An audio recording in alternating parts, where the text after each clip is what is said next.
Okay, let's talk about serotonin. You know, it's the chemical we love to talk about, the happy chemical we blame for bad moods and credit for good ones. But what if I told you that for decades, we've kind of been missing the bigger picture? Well, today we're going to unravel one of the biggest puzzles in neuroscience. So this is the central mystery, the core question in our little detective story. We have this one suspect, serotonin, and it's been implicated in like a dozen different cases, everything from sleep to panic attacks. So the real question is, how can one single chemical be responsible for so much? I mean, just look at this list. It's all over the place, right? We're talking about sleep and also anxiety, breathing, but also migraines. It feels like a total list of contradictions. Which just begs the question, is there a single shared function that can possibly tie all of these things together? To solve any good mystery, you have to follow the clues. And our first big one actually takes us back in time, to a discovery that really laid the groundwork for the huge breakthrough to come. So early on, there were some really compelling ideas floating around. Back in the 50s, scientists thought of serotonin as this recovery chemical. A few years later, another theory connected it to mental health. But honestly, these were just pieces of a much bigger puzzle. The real game changer, the critical clue in our investigation, dropped in 1975 from a team led by a guy named Scheibel. And this is where the case really started to crack open. Scheibel's team noticed something incredible just by looking at brain tissue. The very neurons that make serotonin were like intimately wrapped around blood vessels. Now, why would they be there? This wasn't just random, it was a massive hint that these neurons were basically listening to what was happening in the bloodstream. And you know what? They said it themselves. Way back in 1975, they actually hypothesized that these neurons could be chemosensitive, acting like tiny detectors for whatever's circulating in our blood.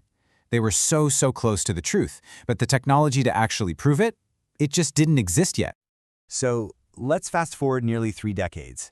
Modern science would finally come along with the hard evidence needed to confirm Scheibel's hunch, turning what was a brilliant observation into a cold, hard physiological fact.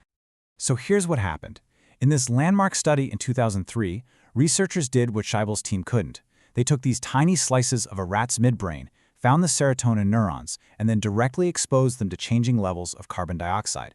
This, in turn, alters the acidity, the pH, of their environment, which is exactly what happens in our blood when we breathe. And the result was absolutely staggering.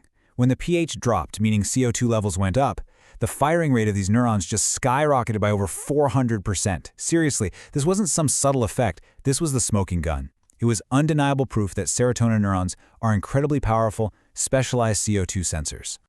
And then, to really seal the deal, the team used modern imaging to get a crystal clear picture of that physical connections Scheibel first saw all those years ago. The anatomical clue from 1975 and the physiological data from 2003 were finally definitively linked. Okay, so we have our clues. We know serotonin neurons are sensing CO2 in the blood. But how does that explain everything else? The sleep, the anxiety, the migraines? Well, this is the moment. This is where we connect all the dots and finally reveal serotonin's one true job.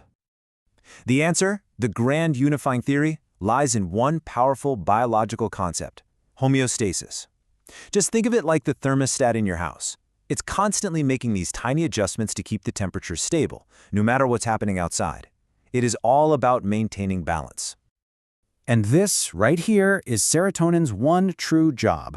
It's the brain's master homeostatic regulator. It senses the fundamental state of your body by monitoring your blood. It then integrates that information with everything else that's going on, your emotions, your movements, you name it. And finally, it regulates countless systems to maintain that overall stability. That's the link. Breathing, sleep, stress, mood, they're all part of the same master system for keeping your brain in balance. And what's even crazier is that this connection is ancient. It's baked into our biochemistry. The actual chemical process of creating serotonin in the first place involves CO2. It's not a coincidence. It's this fundamental relationship that's been there since, well, forever. So, understanding serotonin as this master regulator isn't just some cool academic exercise.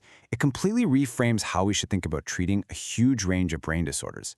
So, why does this matter so much? Well, the old way of thinking was to just target a single symptom. Feeling anxious? Here's a pill for anxiety. Can't sleep? Here's a pill for sleep. But this new understanding suggests the root issue isn't just one chemical being too high or too low. The real problem might be that the entire regulatory system, that homeostatic hub itself, is struggling.